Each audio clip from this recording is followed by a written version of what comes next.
ಮಳೆ ರಗಳೆ ಕುರಿತ 25 ಸುದ್ದಿಗಳನ್ನು ಬನ್ನಿ ನೋಡೋಣ. ಬೆಂಗಳೂರಿನಲ್ಲಿ ಸುರಿದ ರಣರಕ್ಕಸ ಮಳೆ ಮೊದಲ ಬಲಿ ಪಡೆದಿದೆ. ಮರಣ ಮಳೆಗೆ ಗೋಡೆ ಕುಸಿದು ಮಹಿಳೆ ಸಾವನ್ನಪ್ಪಿದ್ದಾರೆ. ಬೆಂಗಳೂರಿನ ಮಹದೇವಪುರದಲ್ಲಿ ದುರಂತ ಸಂಭವಿಸಿದೆ. ಮಳೆಗೆ ಖಾಸಗಿ ಕಂಪನಿ ಉದ್ಯೋಗಿ ಶಶಿಕಲಾ ಉಸಿರು ಚೆಲ್ಲಿದ್ದಾರೆ. ಬೆಂಗಳೂರಿನ ಹೆಣ್ಣೂರಿನಲ್ಲಿ ವರುಣಾಘಾತಕ್ಕೆ ನರಕ ಸೃಷ್ಟಿಯಾಗಿದೆ. ಕೇರ್ ಶೆಲ್ಟರ್ ಪಬ್ಲಿಕ್ ಚಾರಿಟೇಬಲ್ ಟ್ರಸ್ಟ್ನ ಅನಾಥಾಶ್ರಮಕ್ಕೆ ಮಳೆ ನೀರು ನುಗ್ಗಿದೆ. ರಾತ್ರಿಯಿಂದಲೇ ಅಸಹಾಯಕರು ಪರದಾಡುವಂತಾಗಿತ್ತು. ವೃದ್ಧರು ವೀಲ್ಚೇರ್ನಲ್ಲಿ ಕುಳಿತಿರುವಂತಹ ದೃಶ್ಯ ಮನಕಲಕುವಂತಿದೆ. ಸಿಲ್ಕ್ ಬೋರ್ಡ್ ಮೆಟ್ರೋ ಬಳಿ ಬಸ್ ಡಿಕ್ಕಿ ಹಾಕೊಂಡಿದೆ. ನೀರಿನಲ್ಲಿ ಸಿಲುಕಿ ಸಾರಿಗೆ ಬಸ್ ಸಂಪೂರ್ಣ ಆಫ್ ಆಗಿತ್ತು. ಬಸ್ನಲ್ಲಿದ್ದವರನ್ನ ಹೊರಕಳಿಸಲಾಯಿತು. ಆದರೆ ಓರ್ವ ಗರ್ಭಿಣಿ ಮಹಿಳೆ ಬಸ್ನಲ್ಲಿಯೇ ಸಿಕ್ಕಾಕೊಂಡಿದ್ರು. ಜೆಸಿಬಿ ಮೂಲಕ ಬಸ್ ಹೊರತಳ್ಳಿ ಕುಟುಂಬದವರನ್ನ ಕರೆಸಿ ಗರ್ಭಿಣಿ ಮಹಿಳೆಯನ್ನ ಪೊಲೀಸರು ಕಳಿಸಿದ್ದಾರೆ.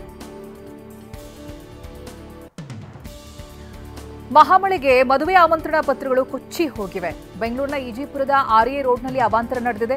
ಜೂನ್ 5ನೇ ತಾರೀಕಿದ್ದಂತ ಮದುವೆ ಸಂಭ್ರಮಕ್ಕೆ ಮನೆ ಪೇಂಟ್ ಮಾಡಿಸಲಾಗಿತ್ತು. ರಾತ್ರೋರಾತ್ರಿ ಸುರಿದ ಮಳೆಗೆ ಮನೆಯಲ್ಲಿದ್ದ ವಸ್ತುಗಳೆಲ್ಲ ಕೊಚ್ಚಿ ಹೋಗಿದೆ. ಮಹಾಮಳೆಗೆ ಬೆಂಗಳೂರಿನ ಸಾಯಿ ಲೇಔಟ್ 3ನೇ ಕ್ರಾಸ್ ಸಂಪೂರ್ಣ ಜಲಾವೃತಗೊಂಡಿದೆ. ಬೋಟ್ಗಳ ಮೂಲಕ ನಿವಾಸಿಗಳು ಬೇರೆ ಕಡೆಗೆ ಅವರನ್ನ ಶಿಫ್ಟ್ ಮಾಡಲಾಗ್ತಾ ಇದೆ. ಮನೆ ಜಲಾವೃತ ಆಗಿದ್ದರಿಂದ ನಾವು ಸಂಬಂಧಿಕರ ಮನೆಗೆ ಹೋಗ್ತೀವಿ, ಆದರೆ ಬೇರೆಯವರ ಕತೆ ಏನು, ಅವರೆಲ್ಲಿಗೆ ಹೋಗ್ತಾರೆ ಅಂತ ನಿವಾಸಿಗಳು ನೋವು ತೋಡ್ಕೊಂಡಿದ್ದಾರೆ. ಬೆಂಗಳೂರಿನ ವಿಲ್ಸನ್ ಗಾರ್ಡನ್ನಲ್ಲಿ ಅಂಗಡಿಗಳಿಗೆ ಮಳೆ ನೀರು ನುಗ್ಗಿದೆ. ವಿನಾಯಕನಗರದ ದಾರದ ಅಂಗಡಿ ನೀರುಮಯವಾಗಿದೆ. ನೀರು ಹೊರಹಾಕುವುದಕ್ಕೆ ಅಂಗಡಿಯ ಸಿಬ್ಬಂದಿ ಹರಸಾಹಸ ಪಡುತ್ತಿದ್ದಾರೆ. ಬೆಂಗಳೂರಿನ ಶಾಂತಿನಗರದ ಸುತ್ತಮುತ್ತ ಪ್ರವಾಹ ಪರಿಸ್ಥಿತಿ ನಿರ್ಮಾಣವಾಗಿದೆ. ದೊಡ್ಡ ಮೋರಿಗೆ ನೀರು ತುಂಬಿದ್ರಿಂದಲೇ ಸಮಸ್ಯೆಯಾಗಿದೆ ಅಂತ ಪಾಲಿಕೆ ಕಾರಣ ಬಿಚ್ಚಿಟ್ಟಿದೆ. ಸದ್ಯ ಕೋರಮಂಗಲ ಬಳಿ ಕೆರೆಗೆ ನೀರು ಬಿಟ್ಟು ಸರಾಗವಾಗಿ ಹರಿಯೋದಕ್ಕೆ ವ್ಯವಸ್ಥೆ ಮಾಡ್ತಾ ಇದ್ದೀವಿ ಅಂತ ತಿಳಿಸಿದ್ದಾರೆ.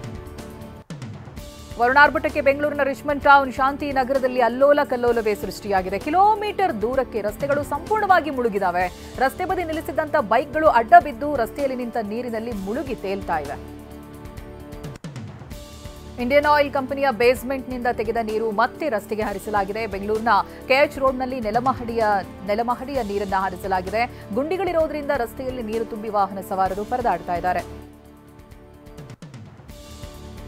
ಬೆಂಗಳೂರಿನ ಸರ್ಜಾಪುರದ ಆರ್ಜೆ ಪಾರ್ಕ್ ಬಳಿ ಹೋಟೆಲ್ಗೆ ನೀರು ನುಗ್ಗಿದೆ. ರಾತ್ರಿ ಸುರಿದ ಮಹಾಮಳೆಗೆ ನೀರು ನುಗ್ಗಿ ಅವಾಂತರವೇ ಸೃಷ್ಟಿಯಾಗಿದೆ. ನೀರು ಹೊರಹಾಕುವುದಕ್ಕೆ ಹೋಟೆಲ್ ಸಿಬ್ಬಂದಿ ಹರಸಾಹಸ ಪಟ್ಟಿದ್ದಾರೆ. ಬೆಂಗಳೂರಿನಲ್ಲಿ ಭಾರೀ ಮಳೆಯಿಂದ ಸಾಲು ಸಾಲು ಅವಾಂತರಗಳು ಸಂಭವಿಸ್ತಾ ಇದೆ. ಅರಮನೆ ಮೈದಾನದ ಬಳಿ ಬೃಹತ್ ಮರ ಉರುಳಿ ಬಿದ್ದಿದೆ. 40ಕ್ಕೂ ಹೆಚ್ಚು ಜನರಿದ್ದಂತ ಬಸ್ ಎದುರೇ ಮರ ಬಿದ್ದಿದೆ. ದೊಡ್ಡ ಅನಾಹುತ ತಪ್ಪಿದೆ. ಮರ ಬಿದ್ದ ರಭಸಕ್ಕೆ ಬಸ್ನ ಮುಂಭಾಗ ಗಾಜಿಗೆ ಹಾನಿಯುಂಟಾಗಿದೆ. ಮಾನ್ಯತಾ ಟೆಕ್ ಪಾರ್ಕ್ ಬಳಿ ರಸ್ತೆ ಜಲಾವೃತಗೊಂಡಿದೆ. ನಿನ್ನೆ ರಾತ್ರಿ ಇಡೀ ಸುರಿದ ಮಳೆ ನೀರು ಇನ್ನೂ ಕೂಡ ಕಡಿಮೆಯಾಗಿಲ್ಲ. ಮಾನ್ಯತಾ ಟೆಕ್ ಪಾರ್ಕ್ ರಸ್ತೆ ನದಿಯಂತಾಗಿದ್ದು ವಾಹನ ಸವಾರರು ಪರದಾಡ್ತಾ ಇದ್ದಾರೆ. ನೀರು ತುಂಬಿದ್ದ ರಸ್ತೆಯಲ್ಲಿ ವಾಹನಗಳ ಸಂಚಾರ ಆಗ್ತಾ ಇದೆ. ಬೆಂಗಳೂರಿನ ಜಕ್ಕಸಂದ್ರ ಕೂಡ ಮುಳುಗಿದ್ದು ಕಾರು ಬೈಕ್ಗಳು ಜಲಮಯವಾಗಿದೆ.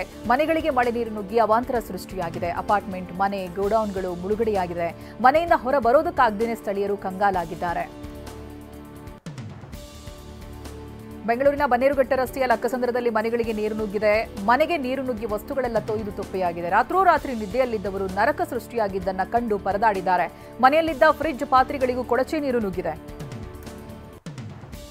ಕೋರಮಂಗಲದಲ್ಲಿ ಅಪಾರ್ಟ್ಮೆಂಟ್ಗೂ ರಾಜಕಾಲುವೆ ನೀರು ನುಗ್ಗಿದೆ. ಬೇಸ್ಮೆಂಟ್ನಲ್ಲಿದ್ದಂಥ ಕಾರು, ಬೈಕ್ಗಳು ಜಲಾವೃತಗೊಂಡಿದೆ. ಇನ್ನು ಬೇಸ್ಮೆಂಟ್ನಲ್ಲಿ ನೀರು ಖಾಲಿಯಾಗಿಲ್ಲ. ರಾಜಕಾಲುವೆಯಿಂದ ಮಳೆ ನೀರು ಉಕ್ಕಿ ಹರಿದಿದೆ. ತಡರಾತ್ರಿ ಕೇವಲ 3-4 ಗಂಟೆ ಸುರಿದ ಮಹಾಮಳೆ ಅಲ್ಲೋಲ ಕಲ್ಲೋಲವನ್ನೇ ಸೃಷ್ಟಿಸಿದೆ. ಸಂಪಂಗಿ ರಾಮನಗರ ಪೊಲೀಸ್ ಠಾಣೆಗೂ ನೀರು ನುಗ್ಗಿ ಅವಾಂತರ ಸೃಷ್ಟಿಸಿದೆ. ರಾತ್ರಿ ಇಡೀ ಪೊಲೀಸ್ ಸಿಬ್ಬಂದಿ ಠಾಣೆಗೆ ನುಗ್ಗಿರುವಂತಹ ನೀರನ್ನ ಕ್ಲೀನ್ ಮಾಡಿದ್ದಾರೆ. ಬೆಂಗಳೂರಿನಲ್ಲಿ ತಡರಾತ್ರಿ ಸುರಿದ ಭಾರೀ ಮಳೆಯಿಂದ ಅವಾಂತರಗಳ ಹೊಳೆಯೇ ಹರಿದಿದೆ. ಮಳೆಗೆ ಸುಬ್ಬಯ್ಯ ಸರ್ಕಲ್ ಬಳಿ ರಸ್ತೆ ಜಲಾವೃತಗೊಂಡಿದೆ. ಡಬಲ್ ರೋಡ್ನಲ್ಲಿ ಲಾರಿ ಕೆಟ್ಟು ನಿಂತು ಟ್ರಾಫಿಕ್ ಜಾಮ್ ಉಂಟಾಗಿದೆ. ಸ್ಥಳೀಯ ಸಂಚಾರಿ ಪೊಲೀಸರು ಲಾರಿ ತೆರವುಗೊಳಿಸಿದ್ದಾರೆ. ಬೆಂಗಳೂರಿನ ಎಚ್ಎಸ್ಆರ್ ಲೇಔಟ್ನಲ್ಲಿ ರಸ್ತೆಗಳು ಹೊಳೆಯ ರೀತಿಯಾಗಿದೆ. ಮಳೆಗೆ ರಸ್ತೆಗಳು ತುಂಬಿ ಹರಿತಾ ಇದೆ. ಆರೋಗ್ಯ ಹೋಟೆಲ್ ಬಳಿ ಇಡೀ ರಸ್ತೆಯೇ ಜಲಾವೃತವಾಗಿದೆ. ರಸ್ತೆ ಪಕ್ಕ ಕೆರೆಯಂತೆ ನೀರು ನಿಂತಿದ್ದು ಅಕ್ಕಪಕ್ಕದ ಮನೆಗಳ ಕಾಂಪೌಂಡ್ಗೂ ಕೂಡ ನೀರು ನುಗ್ಗಿದೆ.